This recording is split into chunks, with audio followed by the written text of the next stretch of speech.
ಎಲ್ರಿಗೂ ನಮಸ್ತೆ. ನಾನು ರಂಜಿತಾ ಕೋಡಿಬೆಟ್ಟು. ಇವತ್ತು ನಮ್ಮ ಚಾನಲಲ್ಲಿ ಒಂದು ಹೊಸ ರೆಸಿಪಿ ತಗೊಂಡು ಬಂದಿದ್ದೇನೆ. ಒಡೆದ ಹಾಲಿನಿಂದ ರಸಗುಲ್ಲ ಹೇಗೆ ಮಾಡೋದು ಅಂತ.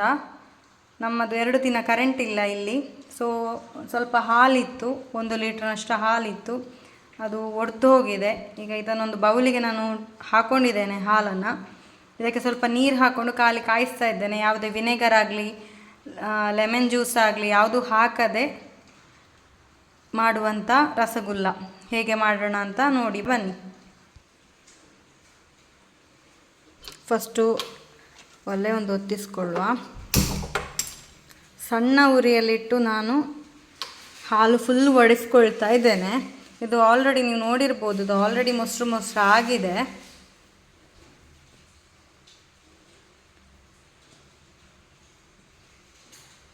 ಇದನ್ನು ಫುಲ್ ಒಡಿಸ್ಕೊಳ್ಳುವ. ನೀರು ಬೇರೆ, ಅದರ ಚಟ್ಟಿ ಬೇರೆ ಮಾಡಿಕೊಳ್ಳುವ. ನೀವಿಲ್ಲಿ ನೋಡ್ಬೋದು, ಹಾಲು ಬೇರೆ, ಹಾಲಿನ ಚಟ್ಟಿ ಬೇರೆ, ನೀರು ಬೇರೆ ಆಗ್ತಾ ಇದೆ.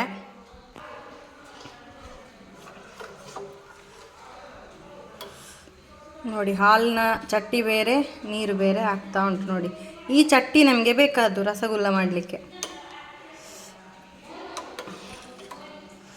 ನಾನೇನು ವಿನೆಗರ್ ಆಗಲಿ ಲೆಮನ್ ಜ್ಯೂಸ್ ಆಗಲಿ ಎಂತ ಕೂಡ ಹಾಕಲಿಲ್ಲ. ನೋಡಿ, ಆಟೋಮೆಟಿಕ್ ಹೊಡಿತಾ ಉಂಟು.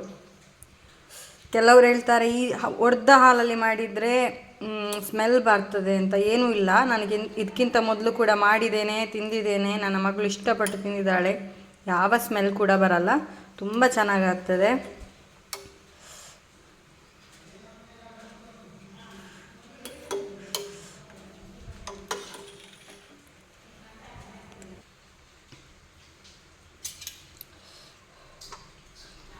ನಾನು ಸಣ್ಣ ಉರಿಯಲ್ಲಿ ಯಾಕೆ ಇಡಬೇಕು ಹೇಳಿದಂದರೆ, ಈಗ ನೀವು ದೊಡ್ಡ ಉರಿಯಲ್ಲಿ ಇಟ್ಟರೆ ಅದು ಇಲ್ಲಿ ಹಾಲು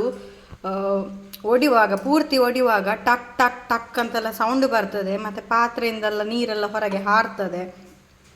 ಅದಕ್ಕೋಸ್ಕರ ನಮಗಿದು ಹಾಲು ಒಡೆದ್ರೆ ಆಯ್ತಲ್ವಾ, ಚಟ್ಟಿ ಬೇರೆ ನೀರು ಬೇರೆ ಮಾಡಿದರೆ ಆಯಿತು.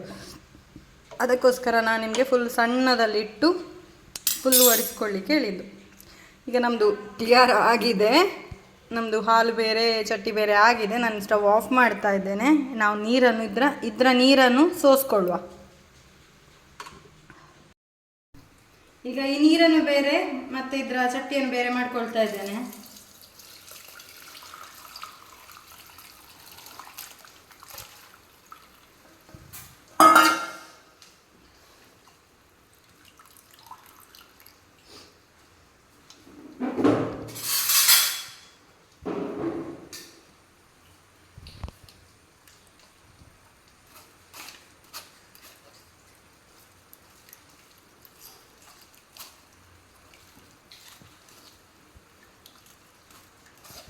ಚಂದ ಮಾಡಿ ನೀರನ್ನು ತೆಗಿಬೇಕು. ಇದರಿಂದ ನೀರು ಸ್ವಲ್ಪ ಕೂಡ ಇರಬಾರ್ದು ಇದರಲ್ಲಿ.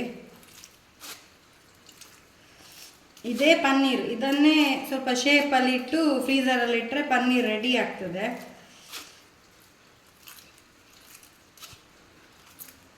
ಇದು ಕೆಲವರು ಒಳ್ಳೆ ಬಟ್ಟೆಯಲ್ಲಿ ಕೂಡ ಸೋಸ್ತಾರೆ. ನಾನು ಬಟ್ಟೆಯಲ್ಲಿ ಸೋಸ್ತಾ ಇಲ್ಲ, ನಾನು ಜಸ್ಟ್ ಹೀಗೆ ಮಾಡಿ ಸೋಸ್ಕೊಳ್ತಾ ಇದ್ದೇನೆ.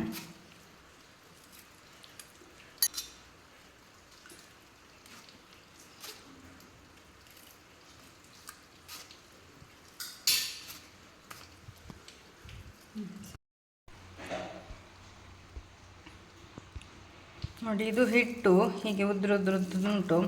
ಇದನ್ನು ಚಂದ ಮಾಡಿ ನಾವೀಗ ನಾದ್ಕೊಳ್ಬೇಕು. ಇದನ್ನು ನಾದ್ಕೊಂಡು ಸಾಫ್ಟ್ ಮಾಡಬೇಕು. ಸಾಫ್ಟ್ ಮಾಡಿದ ಮೇಲೆ ಯಾವುದೇ ಗೆರೆಗಳಿಲ್ಲದಾಗೆ ಚಂದ ಮಾಡಿ ರೌಂಡಾಗಿ ಉಂಡೆ ಮಾಡಿಕೊಳ್ಬೇಕು. ಈ ಪೋರ್ಷನ್ ಉಂಟಲ್ಲ, ಈ ಪೋರ್ಷನಲ್ಲಿ ನಾದ್ಕೊಳ್ಬೇಕು ಚಂದ ಮಾಡಿ.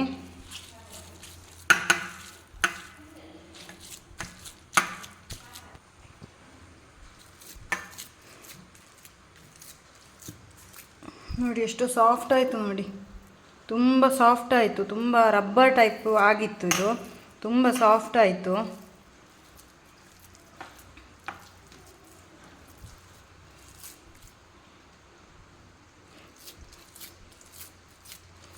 ಹಿಂಗೆ ಸಾಫ್ಟ್ ಆದಾಗೆ ರೌಂಡ್ ಮಾಡ್ಕೊಳ್ಳಿಕ್ಕೆ ಈಸಿ ಆಗ್ತದೆ ನೋಡಿ. ಸಣ್ಣ ಸಣ್ಣ ಬಾಲ್ ಮಾಡಿ ನಾನು ರೌಂಡ್ ಮಾಡ್ಕೊಳ್ತಾ ಇದ್ದೇನೆ.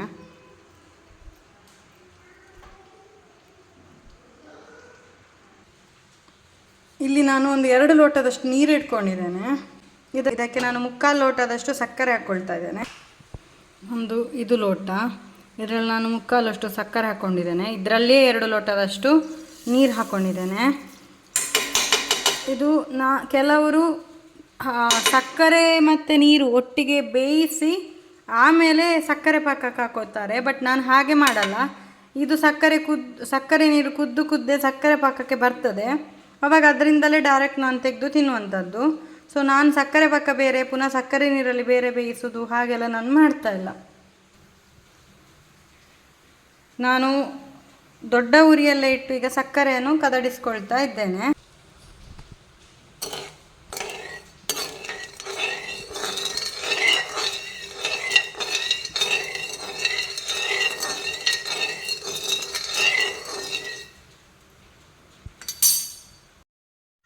ಇಲ್ಲಿ ನೋಡ್ಬೋದು ನಾನು ಹೇಗೆ ರಸಗುಲ್ಲದ ಬಾಲ್ಸ್ಗಳನ್ನು ಮಾಡಿ ಇಟ್ಕೊಂಡಿದ್ದೇನೆ ಅಂತ.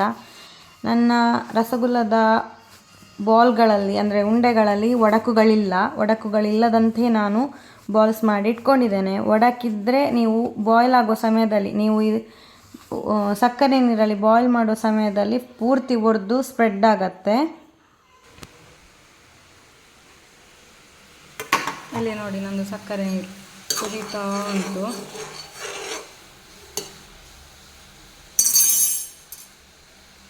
ಸ್ವಲ್ಪ ಕೂಡ ಅಂಟು ಬರಲಿಲ್ಲ. ಅಂಟು ಬರಬಾರ್ದು. ಬಾರದಿದ್ದರೆ ಇದರಲ್ಲಿ ಚಂದ ಕುದ್ದು ಅಂಟು ಬರ್ತದೆ. ಪಾಕ ಆಗಲಿಲ್ಲ. ನಾನೀಗ ಒಂದೊಂದನ್ನೇ ಬಾಲ್ಸ್ಗಳನ್ನು ಹಾಕ್ಕೊಳ್ತಾ ಇದ್ದೇನೆ.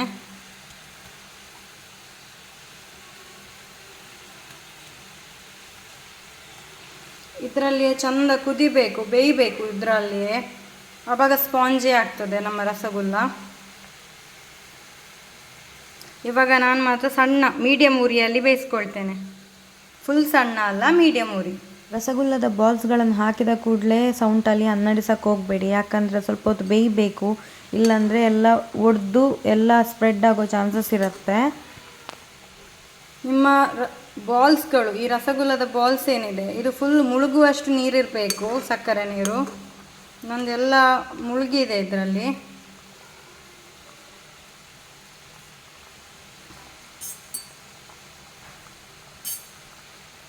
ಒಂದು 5ರಿಂದ 10 ನಿಮಿಷಗಳ ಕಾಲ ಇದನ್ನು ಚಂದ ಬೇಯಿಸ್ಕೊಳ್ಳಿ. ಆಗ ತುಂಬ ಸ್ಪಾಂಜಿ ಆಗುತ್ತೆ, ತುಂಬ ಚೆನ್ನಾಗಾಗತ್ತೆ ತಿನ್ನೋಕ್ಕೂ.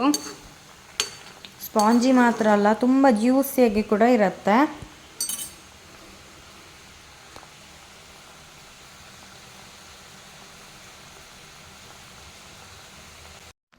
ನೋಡಿ ನಮ್ಮದು ರಸಗುಲ್ಲ ಹೀಗೆ ಬಂದಿದೆ. ನೀವು ಟ್ರೈ ಮಾಡಿ ಹೇಗಾಗಿದೆ ಅಂತ ನನಗೂ ಹೇಳಿ. Thank you.